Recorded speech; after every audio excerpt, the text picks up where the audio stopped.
तुम जलेगा तो जितेंद्र चलेगा। ठीक है, आइए क्वेश्चन पर चलिए। देखिए कहानी बताते हैं।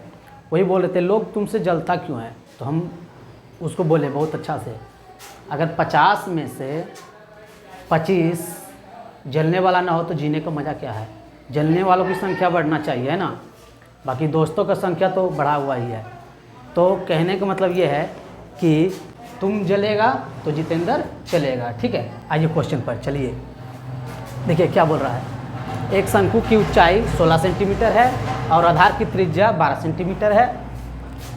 इस शंकु का वक्र पृष्ठीय क्षेत्रफल ज्ञात करें, है ना, वक्र पृष्ठ का क्षेत्रफल ज्ञात करना है। ठीक है, चलिए ठीक है, लिखते हैं सॉल्यूशन में। देखिए हम पहले भी बोले हैं कि आप, है ना, मैथ को आराम से देखते रहिए, एक एक बूंद से तालाब भरता है। एक एक क्वेश्चन सीखिएगा, मैथ में एक्सपर्ट हो जाइएगा। ठीक है, देखिए क्या बोल रहा है सॉल्यूशन में, वक्र पृष्ठीय क्षेत्रफल तो लिखेंगे शंकु का वक्र पृष्ठीय क्षेत्रफल बराबर शंकु का वक्र पृष्ठ क्षेत्रफल बराबर, फॉर्मूला हम बता ही चुके हैं, पाई आर एल होता है, पाई आर एल, शंकु का वक्र पृष्ठ पाई आर एल। अब ये देखिए पाई का मान तो रख देंगे, हाँ पाई का मान भी दिया हुआ है। देखिए बोल रहा है पाई का मान कितना प्रयोग करना है, 3.14 का प्रयोग कीजिए, है ना। पाई का मान 22/7 नहीं, ठीक है, नहीं करेंगे, यहाँ पे 3.14 का प्रयोग करेंगे। ठीक है, और आर त्रिज्या दिया हुआ है, एल मतलब तिरछी ऊंचाई होता है, लेकिन यहाँ ऊंचाई दिया हुआ है तो तिर्यक ऊंचाई निकालना पड़ेगा, है ना। तो हम पहले तिर्यक ऊंचाई का फॉर्मूला निकाल लेते हैं, पहले तिर्यक ऊंचाई का फॉर्मूला निकाल लेते हैं, मतलब कि एल बराबर, एल होता है तिर्यक ऊंचाई। ठीक है, एल को क्या बोलते हैं, तिर्यक ऊंचाई, लिख देते हैं, समझ में नहीं आ रहा है तो तिर्यक ऊंचाई, है ना, एल को क्या बोलते हैं, तिर्यक ऊंचाई बराबर, तिर्यक ऊंचाई बराबर हम बता चुके हैं कि √r² प्लस h² होता है।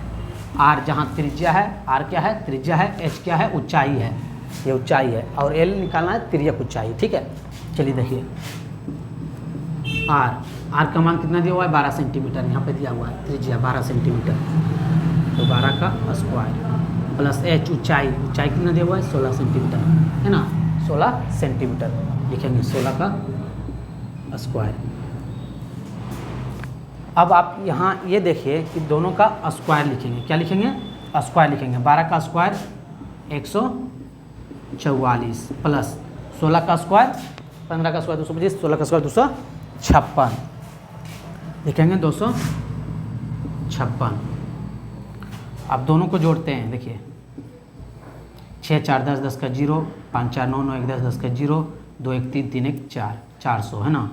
तो 400 को तो हम ऐसे भी लिखते हैं √20 × 20, जब दो संख्या रूट में दो संख्या रहता है तो एक संख्या बाहर हो जाता है, तो 20 क्या सेंटीमीटर, क्योंकि त्रिज्या सेंटीमीटर में, त्रिज्या को ऊंचाई क्या निकल गया, 20 सेंटीमीटर, है ना। अब क्या हमको निकालना है, पाई आर एल का मान, है ना। चलिए यहीं पे निकाल देते हैं पाई आर एल का मान, आप अच्छा से देखते रहिएगा, पाई आर एल, पाई का मान क्या बोला था लेने के लिए, शंकु का वक्र पृष्ठ क्षेत्रफल निकालना है, पाई का मान बोला था 3.14 लीजिए, 3.14 लीजिए। ठीक है, ले रही हैं आर कितना निकला है, 20 centimetre, 20 multiple, oh sorry R तो दिया हुआ वहाँ पे, आर दिया हुआ है 12 सेंटीमीटर, क्या 12 सेंटीमीटर, 12, एल निकला है, एल मतलब तिर्यक ऊंचाई निकला 20 सेंटीमीटर, है ना, 20 सेंटीमीटर। अब कुछ नहीं करना है, मल्टीपल करना है ना। तो देखिए 3.14 मल्टीपल 12 बरका बारे में 24, बरका बारे बारे में 24 0, अगर इसको हम मल्टीपल करेंगे तो 2 4 1 2 3 7 5 3.60 लगभग इतना ही आ जाएगा। ठीक है, और अगर सेंटीमीटर भी यहाँ दिया हुआ है तो क्षेत्रफल जब भी निकालते हैं तो सेंटीमीटर स्क्वायर में आता है, क्या में आता है, सेंटीमीटर स्क्वायर। इतना करने के बाद मेरा क्वेश्चन का आंसर सही हो जाएगा। आई होप सभी को समझ में आया होगा, अगर समझ में आया है तो वीडियो को लाइक करिए, सब्सक्राइब करिए। मेरा यूट्यूब चैनल का नेम है @JK यादव 2993। इस चैनल को सब्सक्राइब कीजिए और वीडियो को खूब शेयर कीजिए। धन्यवाद।